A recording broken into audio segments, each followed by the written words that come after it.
TGPSC group 1 mains result సంబంధించి చాలా ఊహాగానాలు సోషల్ మీడియాలో చక్కర్లు కొడుతున్నాయి.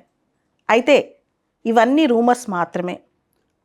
ఇమీడియట్గా అంటే మనం గమనిస్తే కనుక దాదాపు ఇంగ్లీష్ పేపర్తో సహా 21,000 మంది అటెండ్ అయ్యారు ఎగ్జామ్కి. 30,000 మంది క్వాలిఫై అయితే 21,000 మంది అటెండ్ అయ్యారు.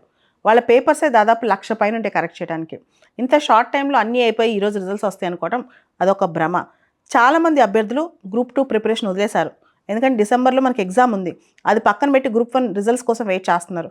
ఇలా వెయిట్ చేయొద్దు. అదేవిధంగా ఎవరైతే యూపీఎస్సీ అభ్యర్థులు ఉన్నారో యూపీఎస్సీ ప్రిపరేషన్ కంటిన్యూ చేయండి. రిజల్ట్ కోసం అన్నీ వదిలేసేసి రిజల్ట్ ఈరోజు వచ్చింది రేపు వచ్చిందని వెయిట్ చేయొద్దు. రెండోది, ఈ రిజల్ట్ వచ్చే ముందు టీజీపీఎస్సీ వాళ్ళు మనకి నోట్ ద్వారానో ఇతరత్ర మాధ్యమాల ద్వారానో మనకి ప్రకటన తెలియజేస్తారనమాట రిజల్ట్స్ వస్తున్నాయని చెప్పి. సో మీరు మీ ప్రిపరేషన్ కంటిన్యూ చేసుకోండి. ముందుగా పేపర్ కరెక్షన్ అవ్వాలి. తర్వాత మల్టీజోన్ 1, మల్టీజోన్ 2 ఈ మొత్తం కేటగరైజేషన్ చేయాలి. ఇదంతా కొంత టైం పట్టే వ్యవహారం. ఈ రోజుల్లో, వచ్చే 10 రోజుల్లో, వచ్చే 20 రోజుల్లో రిజల్ట్స్ వస్తాయి అనుకోవడం ఒట్టి అపోహ మాత్రమే. ఇలాంటి నిజంగా వస్తే మంచిదే, కానీ మీరు అలాంటి భ్రమలో మాత్రం పడకండి. కొంచెం టైం పడుతుంది. ఈలోపు మీరు ప్రశాంతంగా ప్రిపేర్ అవ్వండి. ఏదైనా ఉంటే టీజీపీఎస్సీ మనకి అధికారికంగా చెప్తుంది. చెప్పిన తర్వాతే జరుగుతాయి అన్నమాట. అంతేగాని ఓన్లీ ఈరోజు రిజల్ట్స్ వస్తాయని చెప్పి పొద్దున్న లేసి కూర్చుని వెబ్సైట్ నొక్కుంటా కూర్చోవద్దు.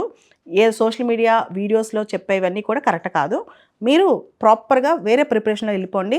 మన చేతుల్లో లేని దాని గురించి ఆలోచించకండి. ఎందుకంటే రిజల్ట్స్ ఏ రోజు వచ్చేది అనేది టీజీపీఎస్సీ ప్రెరోగేటివ్ అనమాట. మన చేతిలో ఉండదు. కాబట్టి అది పక్కన పెట్టి మీరు చదువుకోండి.